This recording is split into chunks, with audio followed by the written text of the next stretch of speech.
to own someone as property. As proper. What does that mean? Look, if I own the Lakers, if I own the Lakers, is LeBron James my property? Is it? If I own the Lakers, slavery, is LeBron James my property?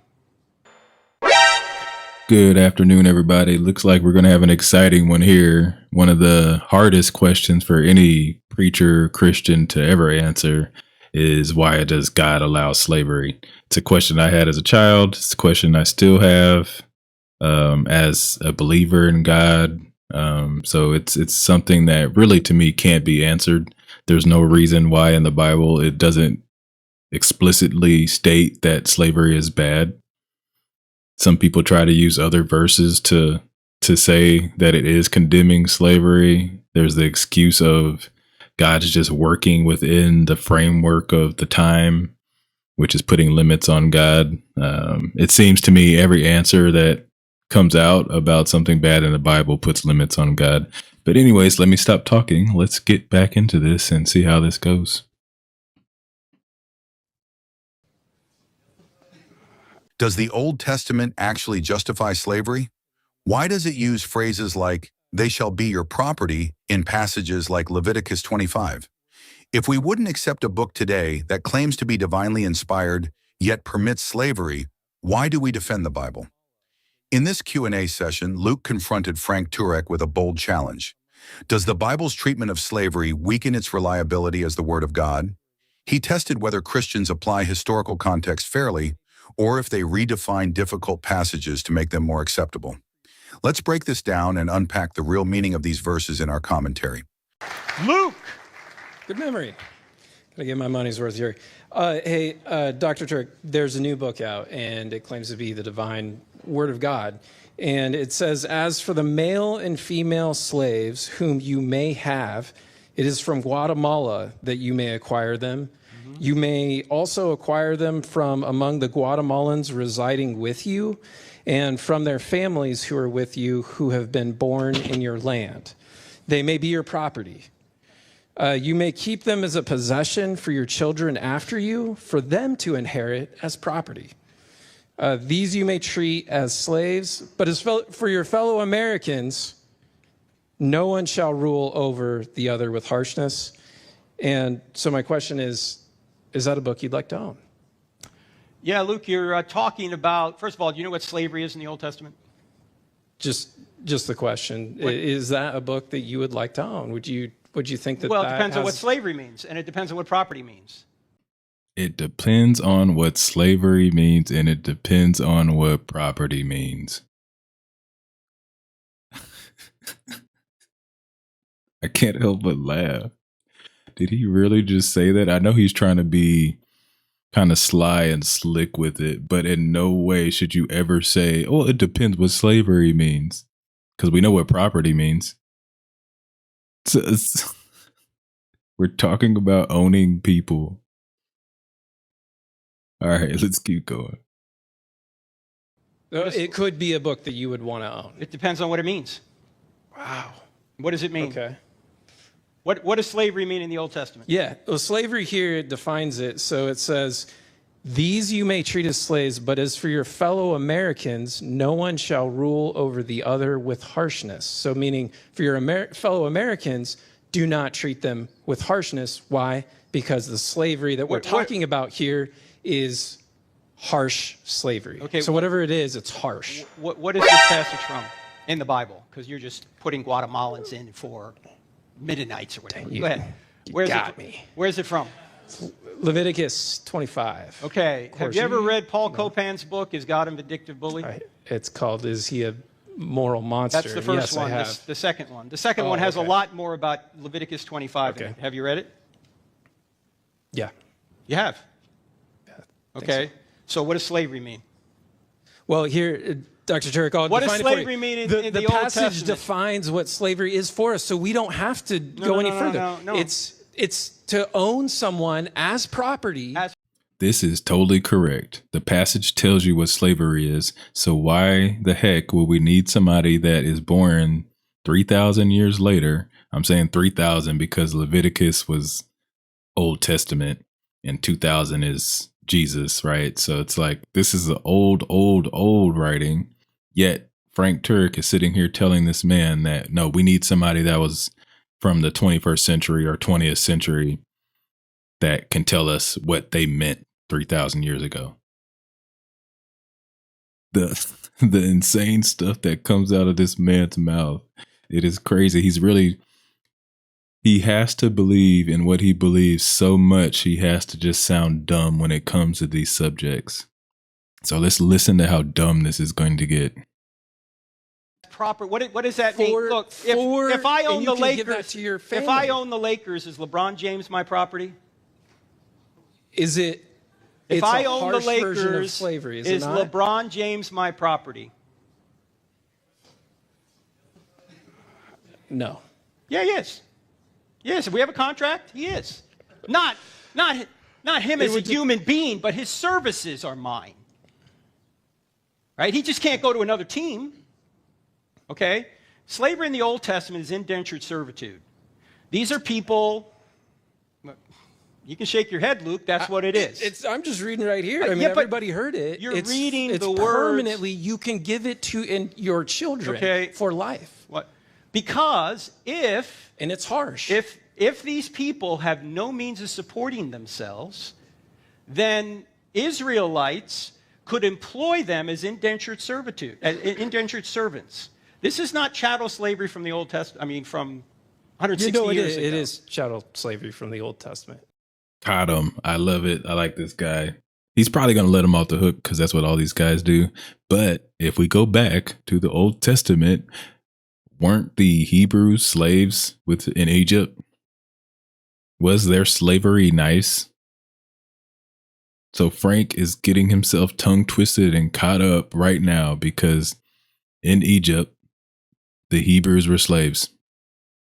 And from what we know, it was pretty horrible for them. God even put curses upon Egypt for enslaving his people. So obviously slavery is not some grand and good thing. Golly. All right, let's go. No, it is not. You're right. Read it in context. You just can't read something out of context. I love reading it. And when property in that time meant their services, they owed you money. Okay. And so if you were to treat them harshly, you'd essentially be putting yourself into debt because they could no longer work for you when they owed you. You need to look at this in context because you're right.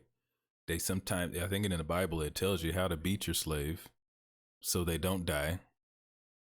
And if you die, you're supposed to get punished in some way. Like I would have to look up the exact ones, but so getting beating is okay unless you just don't kill the slave. There's so many rules that are on for slavery, and it does not make slavery out to what this gentleman here, Frank, is saying. And I feel like he should be ashamed. Like he should be ashamed. And there was a look on his face for a moment where I do think he feels shamed when he's trying to defend this, or he's just a bigot.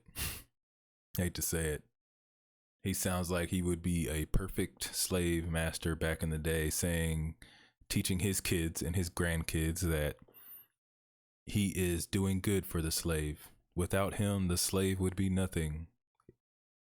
It makes me wonder what his grandparents taught him. All right, let's go. So you need to look at this in context. Get Paul Copan's book because he has a lot more on Leviticus 25. And I admit, when you read that without context and without proper definition, it sounds horrible. But read Is God a Vindictive Bully by Dr. Paul Copan. And you'd give the new book that's claiming to be divined by God, you'd give it the same deference that, hey, well, first of all, be the way you're defining all these things, right? You'd give it the same liberty, right? No, first of all, the meaning is in the text intended by the author, not us reading it 3,500 years later. Yeah. Okay? So we can't pour our meaning of what slavery is into a text that existed 3,500 years ago. That's not what they meant by slavery. Yeah. Okay? Because God wouldn't be able to know that we'd be reading it now. No, And what interpreting it. who was Leviticus 25 written to? Who was it written to? Who's the entire Torah written to? I guess you'd say Moses. Yeah, it's written to the people of the time. See, he could have actually stuck with this and been fine. He could have, what he just said would have made sense if he said, no, slavery back then was horrible. I don't know why God did not stop it. I don't know why God did not condemn it.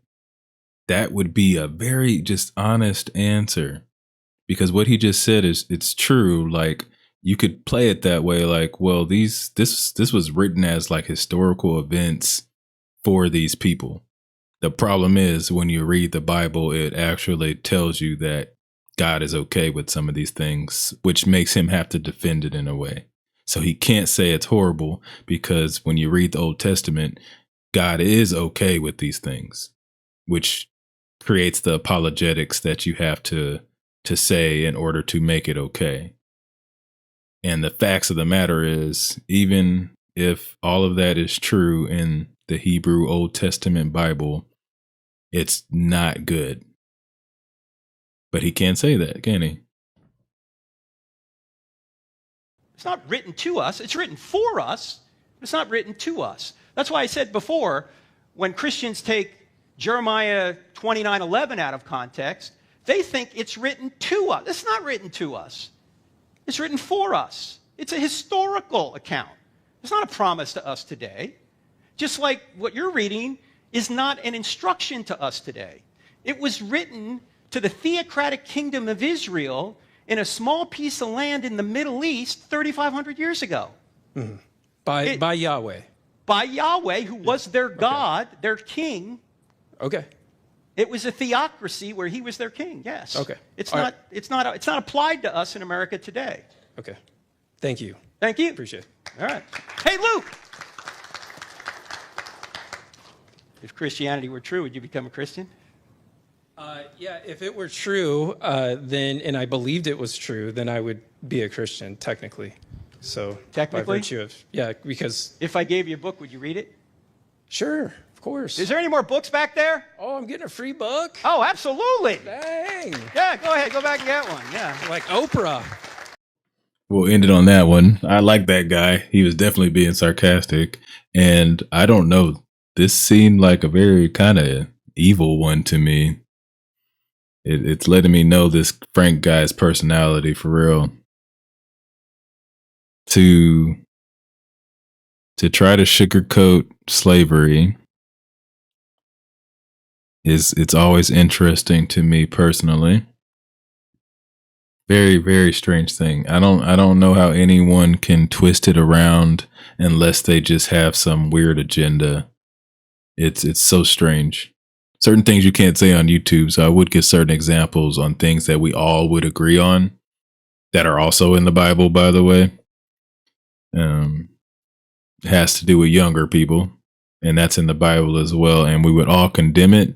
I wonder if anything ever pops up on here about stuff like that, and he defends that as well. Because there are horrible things in the Old Testament. And I see people like him defending these horrible things, and I don't know how you can sleep. I'd rather sleep wondering why. Like, I can believe in God and still wonder why these things were allowed, rather than sleep pretending that these things are okay. And I guess that'll be my last comment on this video. I think that's a good one to leave you guys with to think about. I'd rather question God than question something like that being good.